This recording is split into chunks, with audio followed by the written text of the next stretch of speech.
MK waterproofing excellent Nepal.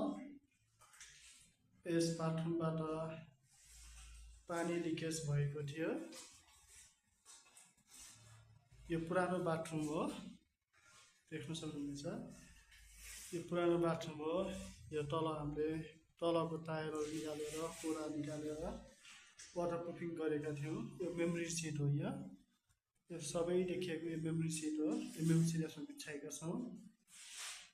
यस बाथरुमबाट पानी लिकेज भएर देख्न सक्नुहुनेछ। यस्तो भएको थियो, पानी सिपेज भएर बाहिरपट्टि र यसमा मुनि सबै यस्तै प्रब्लम देखिएको छ। यदि तपाईँहरूकोमा नि पुरानो घरमा कतै पानी सिपेज भएको छ वा लिकेज भएको छ भने एमके वाटरप्रुफिङ एक्सलेन्ट नेपाललाई सम्झन सक्नुहुनेछ।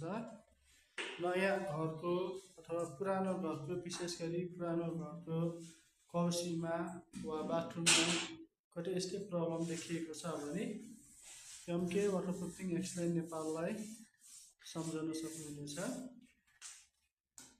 अहिले हामीले मेमोरी सिट बिछाइसकेपछि यो जोइन्टमा यसरी कोट गर्नुपर्छ।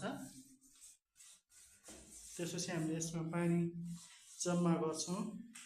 कतै पानी सिपेज भएको छ कि छैन भनेर चेक गर्नको लागि हामीले फेरि यसमा पानी राखेर चेक गर्छौँ। यदि तपाईँहरू पनि नयाँ बिल्डिङ बनाउँदै हुनुहुन्छ वा पुरानो बिल्डिङको प्रत्येक बाथरुम वा कौसीमा कुनै प्रब्लम छ भने एमके वाटरप्रुफिङ एक्सलेन्ट नेपाललाई सम्झन सक्नुहुनेछ।